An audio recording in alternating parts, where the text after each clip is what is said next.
السلام علیکم ورحمۃ اللہ۔ مجھے امید ہے کہ آپ کے روزے بہت اچھے گزر رہے ہوں گے اور آپ رمضان شریف کی ساری برکات سمیٹ رہے ہوں گے اور آسانیاں اپنے لیے اور دوسروں کے لیے اکٹھی کر رہے ہوں گے اور سب میں آسانیاں بانٹ رہے ہوں گے۔ جو باتیں ہم نے پچھلی ایپیسوڈز میں آپ سے کیں، میری اللہ تعالیٰ سے دعا ہے کہ اللہ تعالیٰ مجھے بھی اس پر عمل کرنے کی توفیق دے اور آپ کو بھی اس پر عمل کرنے کی توفیق دے۔ میں پوری ذمہ داری کے ساتھ آپ کو عرض کرتا ہوں کہ وہ 4 باتیں جو میں نے آپ کو عرض کی تھیں اپنے جسم کا خیال رکھنے کے لیے، اگر ہم اس پر عمل کرنا شروع ہو جائیں تو ہمیں اپنا آپ پیارا لگنا شروع ہو جائے گا، کیونکہ ہمارے اپنے جسم سے اس طرح کی آسانیاں نکلنا شروع ہو جائیں گی کہ جس کے لیے ہمیں پیدا کیا گیا ہے اور جس کے ذریعے سے ہم ایک مفید انسان کے طور پر اس معاشرے میں زندگی گزار سکتے ہیں۔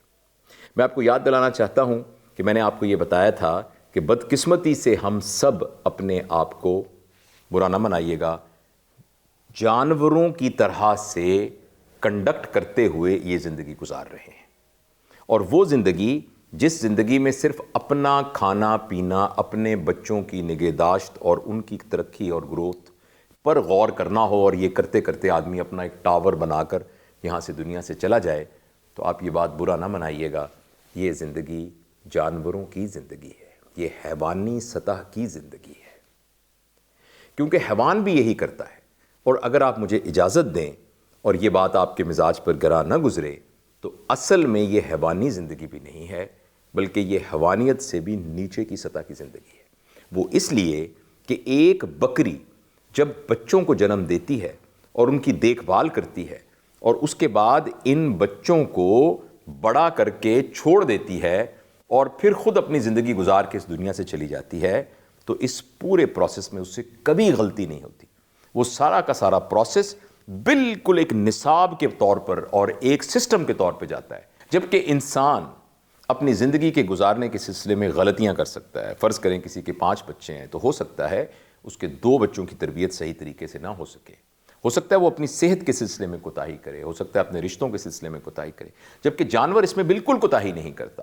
لہٰذا میں اور آپ اگر اس طرح کی زندگی گزار رہے ہیں کہ جس میں صرف اپنے جسم کا ہی خیال رکھتا ہوں، میں صرف اپنی بیوی بچوں کا ہی خیال رکھتا ہوں، اور میرے نزدیک کامیابی یہی ہے کہ میرے چاروں کے چاروں بچے جو ہیں وہ برسر روزگار ہو جائیں اور چاروں بچوں کی اچھی شادیاں ہو جائیں اور چاروں بچے کسی جابز کے اوپر لگ جائیں اور سب اپنا اپنا گھر بنا لیں اور ان کی اپنی اپنی گاڑی ہو جائے، تو اگر آپ تھوڑا سا غور کیجئے تو یہ زندگی ایٹ دا موسٹ حیوانی سطح کی زندگی ہے، جبکہ انسان کو اس سے اوپر کی سطح پر زندگی گزارنے کے لیے پیدا کیا گیا ہے، اور وہ زندگی ہے انسانی زندگی۔ اور انسانی زندگی وہ ہے کہ جس میں انسان اپنی ذات سے بڑھ کر کوئی کام کرتا ہے، جس کو انگریزی میں بڑا خوبصورت لفظ ہے لارجر دین لائف، اپنی زندگی گزارتا ہے۔ یعنی یہ کہ وہ جو کام کرتا ہے تو اس کے نتیجے میں وہ جو حاصل کرتا ہے اس سے مستفید ہونے والے لوگ، اس کی بیوی بچے اور اس کے قریبی عزیزوں کے علاوہ ایسے لوگ بھی ہوتے ہیں جن کو وہ نہیں جانتا۔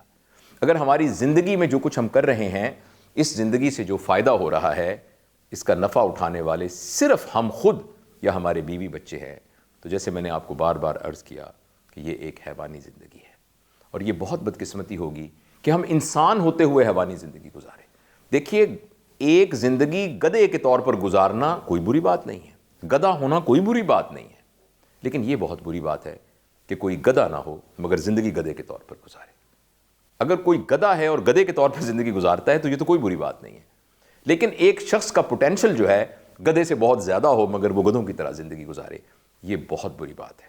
میں معافی چاہتا ہوں، یہ باتیں شاید آپ کو سخت لگتی ہوں، مگر یہ بہت ضروری ہیں کہ ہماری آنکھوں کے بند ہونے سے پہلے اس دنیا میں ہمارا آخری سانس لینے سے پہلے ہمیں اس بات کا مکمل استحضار اور انڈرسٹینڈنگ ہونی چاہیے کہ جس طریقے سے ہم زندگی گزار رہے ہیں، یہ زندگی گزارنے کا حیوانی طریقہ ہے۔ زندگی گزارنے کا انسانی طریقہ یہ ہے کہ ہم زندگی کی چاروں جہتوں کو برابر برابر ڈیولپ کریں۔ جس طریقے سے ہماری فزیکیلٹی ڈیولپ ہوتی ہے، اس کے ساتھ ہی ہماری زندگی کی جو باقی 3 جہتیں ہیں، یعنی ہمارا انٹلیکٹ، ہماری ایموشنالٹی اور ہماری اسپرچویلٹی، وہ ساتھ ساتھ ڈیولپ ہو۔ تو اب تک ہم بڑی تفصیل سے اپنی گزشتہ نشستوں میں فزیکیلٹی پر بات کر چکے ہیں، اب ہم اگلا سلسلہ شروع کر رہے ہیں جس میں میں انٹلیکٹ کے بارے میں آپ سے کچھ عرض کروں گا. دیکھیے انٹلیکٹ کا اردو ترجمہ ہے ذہانت. ذہانت کی اگر آپ تعریف دیکھیں ڈکشنری میں انٹیلیجنس کی تعریف دیکھیں، بلکہ میں چاہوں گا کہ میں 5 سیکنڈ کے لیے خاموش رہوں اور آپ سب خواتین و حضرات اپنے ذہن میں ایک سوال کا جواب تلاش کریں، اور وہ سوال یہ ہے کہ کون سا شخص ذہین کہلایا جا سکتا ہے. آپ اپنے ذہن میں اس کا جواب سوچئے. میں صرف 5 سیکنڈ کے لیے خاموش ہوتا ہوں.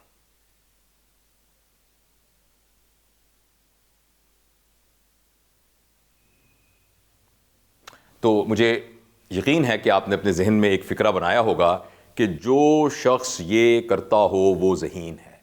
اب میں آپ کو ڈکشنری کا ترجمہ بتاتا ہوں کہ ذہین کون ہے. اس انگلش کے ترجمے کو میں اردو میں آپ کو ترجمہ کر کے بتاؤں گا کہ ذہین شخص وہ ہے جس میں کچھ ایسی صلاحیتیں ہیں جن کے ذریعے سے وہ درپیش صورتحال کو اس طریقے سے حل کر لیتا ہے کہ دونوں طرف کے لوگ سمجھتے ہیں کہ ہم کامیاب ہو گئے. Intelligence is possession of the abilities through which a person can handle a situation in such a way that both parties have a win-win feeling. میں آپ کو مثال دیتا ہوں. آپ موٹر سائیکل پر جا رہے تھے، سامنے سے ایک اور موٹر سائیکل والا آیا اور آپ اس سے ٹکرا گئے. آپ نے دیکھا آپ کے موٹر سائیکل کی بتی ٹوٹ گئی. اس نے دیکھا کہ اس کے موٹر سائیکل کا جو مڈ گارڈ تھا وہ ٹیڑھا ہو گیا اور اس کے جسم پر بھی کچھ تھوڑی سی چوٹ آئی. آپ موٹر سائیکل سے نیچے اترے.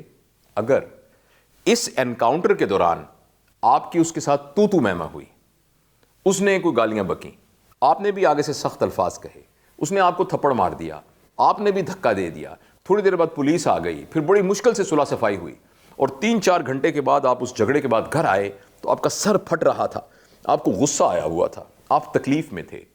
تو اس کا مطلب یہ ہے کہ آپ ذہین نہیں ہیں. انٹیلیجنٹ شخص وہ ہے جو اس پوری صورتحال کو اس طریقے سے، اب جو کچھ ہونا تھا وہ تو ہو گیا، جو بتی ٹوٹنی تھی وہ ٹوٹ گئی، جو مڈگار ٹیڑھا ہونا تھا وہ ٹیڑھا ہو گیا، جو جسم پہ زخم آنے تھے وہ آ گئے. اس سچویشن میں اگر آپ نے اس پورے معاملے کو اس طریقے سے ختم کیا کہ آپ دونوں ایک دوسرے سے بغل گیر ہو کے جدا ہوئے تو آپ ذہین آدمی ہیں. یہ ذہانت کی ڈیفینیشن ہے. بدقسمتی سے ہمارے خیال میں ذہین آدمی وہ ہے جس نے PhD کی ہوئی ہے، ذہین آدمی وہ ہے جس نے ماسٹرز کیا ہوا ہے، جس نے فیلوشپ کی ہوئی ہے. میں آپ سے پوری ذمہ داری کے ساتھ عرض کرتا ہوں کہ اس بات کا ذہانت سے کوئی تعلق نہیں ہے. ذہین آدمی وہ ہے جو معاملے کو سمجھ سکتا ہے اور اس معاملے میں اس کا کوئی نہ کوئی حل نکال سکتا ہے، تو اس کو ہم ذہین کہتے ہیں. اچھا، ہم اپنی ذہانت میں کیسے اضافہ کریں؟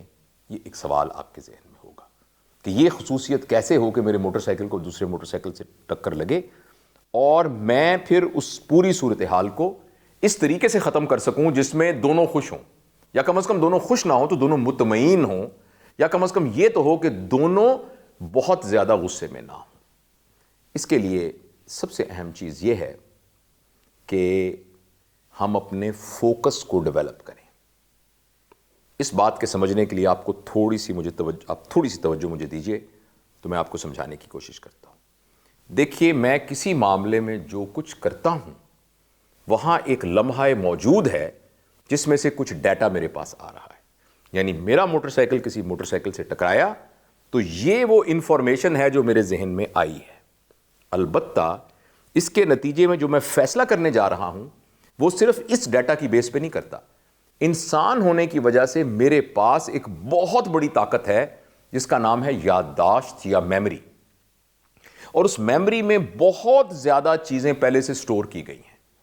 اور دوسری طرف مستقبل میں میرے پاس ایک بہت بڑی طاقت ہے جس کا نام ہے امیجینیشن. یعنی میں آنکھیں بند کر کے وہاں پہنچ سکتا ہوں جب پہلی دفعہ میرے والد مجھے سائیکل پر بٹھا کر اسکول چھوڑنے گئے تھے اور مجھے ایک لڑکا نظر آ رہا ہے جو کہ رو رہا تھا، اور اس کے والد نے اس کو کہا تھا کہ تم جب واپس آؤ گے تو پھر تمہیں ہم ہاتاری فلم دکھائیں گے جو کہ جانوروں والی فلم سنیما میں لگی ہوئی ہے. تو میں ابھی بھی آنکھیں بند کر کے 62 سال کی عمر میں بھی دوبارہ وہ بچہ بن سکتا ہوں. اور ابھی میں آنکھیں بند کر کے چاند پہ جا سکتا ہوں، میں آنکھیں بند کر کے جنت میں جا سکتا ہوں، امیجینیشن. تو انسان کے پاس یہ دو چیزیں ہیں. اچھا، ہوتا یہ ہے کہ جب انسان کسی بھی معاملے میں پڑتا ہے تو وہ جو لمحہ موجود میں جو کچھ ہو رہا ہوتا ہے اس کی بنیاد پر فیصلہ نہیں کرتا، بلکہ ماضی سے جو اس کو ڈیٹا ملا ہوتا ہے اور مستقبل سے جو ڈیٹا ملا ہوتا ہے اس کے نتیجے میں وہ اپنا ایک ورلڈ ویو بنا کر اس کے مطابق فیصلہ کر رہا ہوتا ہے.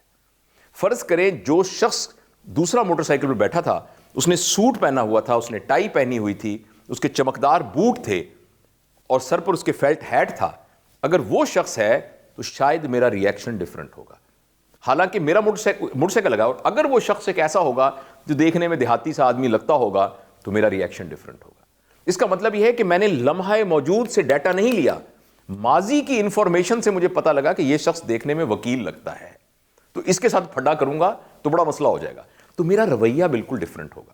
ایک شخص کمرے میں آ کے کہتا ہے کہ صاحب میں آپ سے ایک بات کرنا چاہتا ہوں، اور وہ آپ کا چپڑاسی ہے، تو آپ سے کہیں گے نکل جاؤ میرے کمرے میں، تمہیں ضرورت کیسے ہوئی تم میرے کمرے میں آئے. اور ایک اور شخص آتا ہے جو آپ کا باس ہے، اور دروازہ کھول کے کہتا ہے جاوید صاحب میں آپ سے ایک بات کرنا چاہتا ہوں. میں سر آئیے تشریف لائیے، آپ نے کیوں زحمت کی، میں حاضر ہوتا آپ کے کمرے میں.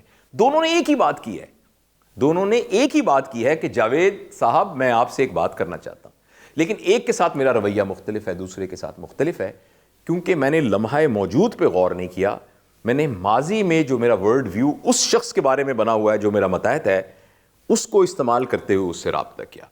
اور جو دوسرا شخص تھا جو میرا باس تھا تو میں نے اس کی جو امیج تھا اس کے حساب سے بات کی. تو ذہانت کا مطلب یہ ہے کہ انسان اپنے ماضی کو اور مستقبل کو انسٹرومنٹ کے طور پر تو یوز کرے، لیکن فیصلہ کرنے کے لیے لمحہ موجود میں موجود ہو. اور یہ اسی وقت ممکن ہے جب آپ کے اندر فوکس کی ایبلٹی ہو. ہم بدقسمتی سے خاص طور پر اس ماڈرن دور کے اندر ایک کانسیپٹ ہمارے ذہن میں آیا ہے جس کا نام ہے ملٹی ٹاسکنگ، کہ بیک وقت کافی سارے کام کرنا. اور معاشرے کی تیزی میں مصیبت اتنی ہو گئی ہے کہ کوئی انسان ملٹی ٹاسکنگ نہ کرے تو وہ ان تمام ضرورتوں کو پورا نہیں کر سکتا جو کہ اس کی ضرورتیں ہیں. لہٰذا وہ ایک موٹر سائیکل بھی چلا رہا ہے، موبائل پہ جواب بھی دے رہا ہے، سگریٹ بھی پی رہا ہے، سوچ بھی رہا ہے کہ میں نے کیا کرنا ہے، اس کو یہ بھی فکر ہے کہ امی بیمار ہے تو اس کی دوائی کہاں سے لے کے آنی ہے. 6-7 کام اس کو اکٹھے کرنے پڑتے ہیں. اور یہ بہت بڑی غلط فہمی ہے کہ انسان ملٹی ٹاسکنگ کر سکتا ہے. میں ایک ڈاکٹر ہونے کے ساتھ پوری ذمہ داری سے آپ کو بتاتا ہوں کہ ہمارے دماغ کے اندر ملٹی ٹاسکنگ کی کوئی کیپیسٹی نہیں ہوتی. البتہ ہمارے دماغ میں ایک کیپیسٹی ہے کہ یہ بہت جلدی سوئچ کر سکتا ہے، بہت سپیڈ سے سوئچ کر سکتا ہے. لہٰذا میں آپ کے ساتھ بات کر رہا ہوں اور بات کرتے کرتے میرا موبائل بجا تو میں نے ایک لمحے کے لیے توجہ ادھر کی تو ایکچولی میں نے یہ والا پروسیس کلوز کر دیا اور ایک نیا پروسیس شروع کیا. موبائل پہ السلام علیکم، میں ذرا مصروف ہوں، یہ ریکارڈنگ ہو رہی ہے، میں آپ سے بعد میں بات کروں گا. تو اب جب میں نے یوں رکھ کے دوبارہ کیا تو پھر میں نے اس کو سوئچ کیا. اور وہ لوگ جن کا الیکٹریکل انسٹرومنٹس کے ساتھ کوئی تھوڑا سا تعلق ہے وہ اس بات کو بہت اچھی طرح جانتے ہوں گے کہ جب آپ اے سی کو آن کرتے ہیں نا تو آن کرتے وقت میکسیمم انرجی لگتی ہے اور جب وہ چل پڑتا ہے تو پھر ایوریج انرجی لگتی ہے. تو انسانی دماغ کے اندر بھی ایک انرجی ہے، الیکٹریکل انرجی ہے، جس کا نام کوگنیٹو انرجی ہے. تو جب آپ ملٹی ٹاسکنگ کر رہے ہوتے ہیں تو ایکچولی جلدی جلدی سوئچ کر رہے ہوتے ہیں. اور جب جلدی جلدی سوئچ کرتے ہوتے ہیں تو جب دوبارہ میں موبائل سے آپ کی طرف متوجہ ہوں گا تو اسے سٹارٹ ہونے کے لیے انرجی زیادہ چاہیے ہوگی. لہٰذا 24 گھنٹے میں آپ کے پاس جتنی انرجی تھی، اگر آپ ایک کام کر کے مکمل کر کے پھر دوسرا کام شروع کر کے پھر اس کو مکمل کر کے پھر تیسرا کام کریں گے تو آپ کو زیادہ کام کر سکتے ہیں زیادہ توجہ کے ساتھ، بنسبت یہ کہ آپ جلدی جلدی سوئچ کرنا شروع کریں. تو اس کا نام ہے فوکس کرنا. آج کا انسان اس یعنی انٹرنیٹ کی دنیا کے اندر فوکس کرنا بھول گیا ہے. تو جو شخص فوکس کر سکتا ہے وہ ذہین ہے، کیونکہ جب وہ فوکس کر رہا ہوتا ہے تو اس کی ساری انرجیز وہاں ہوتی ہیں. میں آپ کو صرف 2 کوئک ٹیکنیکس بتاتا ہوں، پھر اس کے بعد میرا خیال ہے آج کی اس گفتگو کا وقت ختم ہونے والا ہے تو ہم اس گفتگو جاری رکھیں گے. لیکن میں آپ کو تشنا نہیں چھوڑ سکتا کہ اتنی ساری باتیں کر لی ہیں تو فوکس کرنا بتائیے. تو فوکس کرنے کی ایک ٹیکنیک تو یہ ہے، اس کو ہم مراقبہ کہتے ہیں. میں آپ کو کوئی روحانی تجربہ نہیں بتا رہا، میں آپ کو روحانی کام کرنے کے لیے نہیں کہہ رہا. صبح فجر کی نماز کے بعد آپ خاموشی سے بیٹھ جائیے، آنکھیں بند کر لیجئے اور کچھ نہ کیجیے. 15 منٹ کے لیے کم از کم آپ الارم لگا کے 15 منٹ رکھیے. میں آپ کو یقین دلاتا ہوں آپ کو ایسا لگے گا کہ یہ 15 منٹ 2 گھنٹے میں گزرے ہیں, کیونکہ ہمیں عادت نہیں ہے خاموش بیٹھنے کی اور کچھ نہ کرنے کی.